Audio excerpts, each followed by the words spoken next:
I'm going to preview the first college football playoff game in a Division One level, obviously, between a 1 seed Michigan and a 4 seed Alabama. It's close to a pick 'em as you could get, and currently Michigan's favored by a point. And the game will be played January 1st at 4 p.m. Central Time on ESPN. And I'm going to go over stats for both of these teams as a team here. And I will put those in the description below so y'all could see it.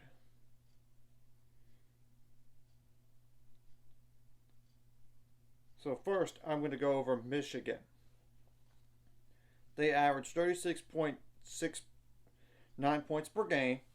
They have 267 first downs, while they allow 165. And by the way, on the points per game allowed, 9.46. Yeah, 9.46 points per game. That's a very solid defense in terms of points. And I know the competition, but still, can't deny that.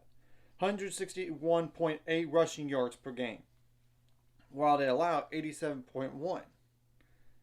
Now, passing yards per game, 218.77, while they allow 152.62. I got a feeling Alabama was going to get more than that average, but you get the whole point on this. I mean, time possession, 32 minutes, 49 seconds. For the offense, now the opponent, 27 minutes, 11 seconds. Third down conversion, 46.71%. For the offense, 30.77 for the defense. On fourth down, 78.95% for the offense, but 33.33333%. And I'm going to go over like the sacks as well. In terms of sacks, Michigan's defense has 32 of those, but they allow 18. 1-8. Now, tackles for loss, 73 tackles for loss for the defense, while they allow 44. So, it goes to show, and they do have 16 interceptions on defense, while they only give up 5 of those, and 46 pass breakups by the defense, while allowing 29, and 47 Evan quarterback hurries, while they allow 6. 8 fumble recoveries by the defense out of 13 forced. But the opponent, 2 fumble recoveries out of 5 forced. And Michigan did block 2 kicks this year, and they have 2 safeties, while the opponent doesn't have either one of those. Now, special teams wise, I know it's not a huge deal, but special teams does matter, especially when it's going to be potentially a close game like this, or it could be separated by a point. I mean, a field goal made, and then you only win by like 1, like 31-30, but you get the whole point. Now, they only punted the ball 42 times this year for 1,875 yards. The average was like 44.64. Longest 71. Inside the 20-yard line 16 times. Over 50 yards 10 times. Now, field goals, 16 for 18, which 2 for 2 on 20 to 29 yards, 8 for 8 on 30 to 39 yards, 3 for 4 on 40 to 49 yards, 3 to 4 on over 50 yards, and the longest 50. 5-0. And to explain how they've done up to this point, I know they have not had Jim Harbaugh at times because of suspension due to separate reasons, but they still won the game. I mean, and they even beat Iowa in the Big Ten Championship 26-0. But let's be clear, Iowa does not have an offense, but they have a defense. And they still hit the under. And they beat Ohio State, as we all know, in a classic game. What ended it on the pick. And, of course, then Michigan kneeled the ball down. Call it game. They barely beat Maryland, though. I get it. So, by a touchdown, and they only won by 9 points against Penn State. But that was at Penn State. It's different to be at home than on the road. but they still won the game. And that's the only games that have been really close, like one possession or even two. So, now in comparison to Alabama, obviously we know they lost Texas at, even though that game was at home, by double digits, by 10 points. They did win against Ole Miss by 2 possessions, as we all know. They beat only A&M by 6 points on the road, so it's a 1 possession win. Another 1 possession win against Arkansas that didn't even make a bowl. They won by 2 possessions against Tennessee, and Tennessee didn't show up the second half. Let's just call it the way it is. They were down. I mean, Alabama was, but Tennessee just didn't show up. Yeah, they beat LSU by 14 points, but they knocked out Jalen Daniels, got hurt in the game. So, it could have been a little bit more interesting. But they still won by 2 possessions, 14 points. So there's nothing to sneeze at. Obviously, they beat Auburn at Auburn. However, it was a dramatic finish. With a 4th and goal at the 31-yard line, they had to get a touchdown. And they did it. And obviously, we know Georgia, they beat. They were up by 10 points and allowed Georgia to score a touchdown. But the Georgia defense didn't get a stop. And some people say, or a few of them have that I've seen, Georgia didn't lose the game. They just ran out of time. That's still losing the game, my friend. I'm sorry. Because your defense couldn't stop Alabama enough. Your offense didn't do enough against Alabama. Point blank. I mean, in the face about that. Sorry. Now, Alabama offensively, 35.1 points per game. Let's just call it that instead of 0.8, but you get the whole point. While they allowed 18.38. Now, rushing yards per game, 172.7 rushing yards per game. While they allow 124.5. And normally that's lower in the past, but not this year apparently. So that is a little bit interesting and concerning. Though, I don't know if Michigan's going to really take advantage of that, but you get the whole point. And they're grounded out team. 228.46 passing yards per game, while they allow 188.77. Time of possession, 30 minutes, 37 seconds for the offense, 28 minutes, 56 seconds supposedly by the opponent, but third down conversion, 46.75% for the offense, and for the defense, for the opposing team, 33.89. Now, fourth down conversions, 83.3333% on 6 attempts, though. But granted, the opponent was like 9 for 25. And now I'm going to go over like the sacks and all that, just to give some context. Well, Alabama does have 83 tackles for loss as a defense, but they allow 78. That's a not good number against a good Michigan defense. 39 sacks by the defense, which is impressive, but they allowed 43 sacks. Come on, and we know they also struggled with South Florida too. I forgot about that, and only won by 2 possessions. By 14 points. 12 interceptions by the defense, while they have thrown 6 of them.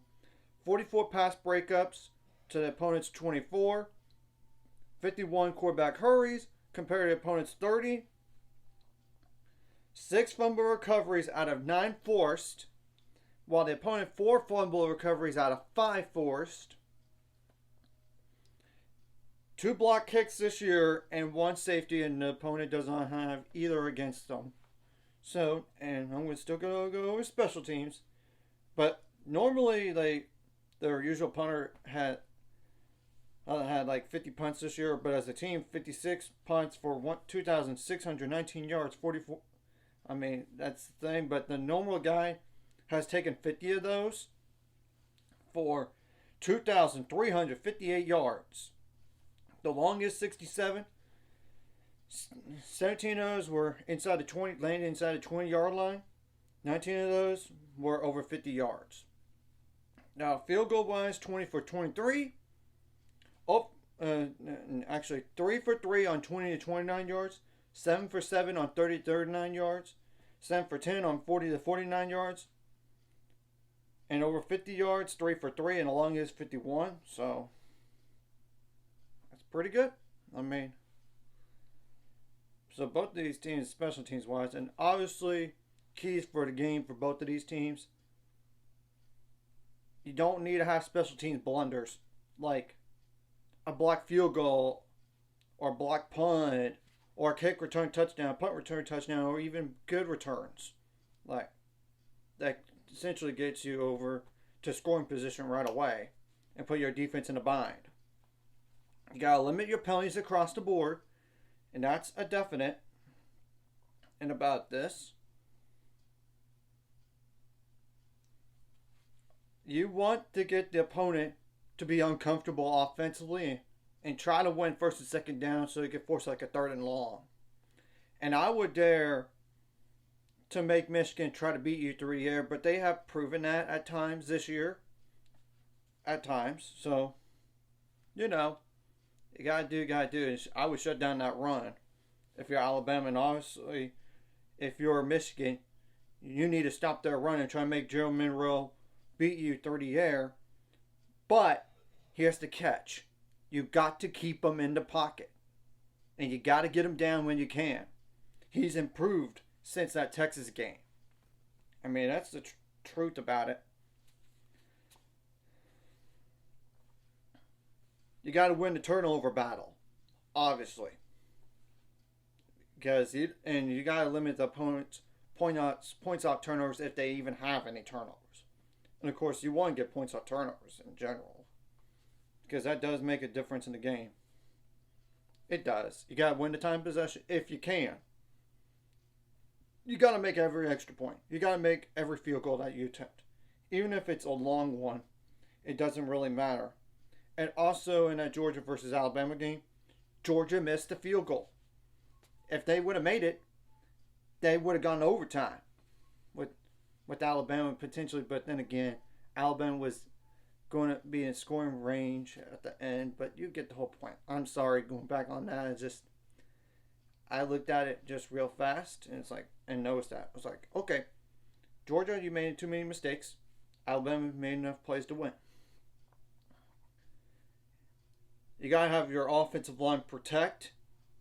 And I'm talking to both these teams, especially for Alabama, because all those sacks allowed, tackles for loss allowed. And I'm not just talking about the pass blocking. I'm talking about the run blocking. I mean, you can't have a lot of drops in this game. If you're like wide open, you can't drop passes in general. And you don't want personal foul targetings. As we all know, if you get one of those, you're out for the game. Even if it's in the second half and your team wins, you're going to miss the next game. But you get the whole point. You don't want to try to self-inflict yourself with red zone penalties or red zone mistakes or not executing in the red zone, because it is critical in games like this to convert in red zone with touchdowns and not just field goals. But though it could make the ultimate difference in the game, you got to get off the field on third down defensively. I mean, if you could and try to stay balanced offensively. Of course, the defense wants to make them one-dimensional. So, what do I think is going to happen in this game?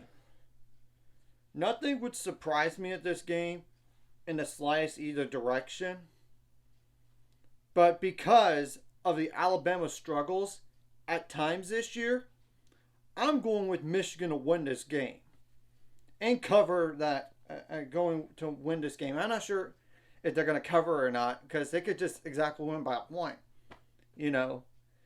But I'm still picking Michigan to win this game. I just think they're the better football team, a little bit better and more consistent. And I know Nick Saban will have his players ready, especially when some people have been a little bit upset that they should have not got in over an undefeated Florida State, despite not having Jordan Travis. I'm just saying that he's going to have that. And Michigan's never won a playoff game before. But I believe this is the year that Michigan finally breaks that curse under Jim Harbaugh and all this. You got to have your best players step up as well on both sides of the ball, too. But like I said, I'm going with Michigan to win, and the game will be played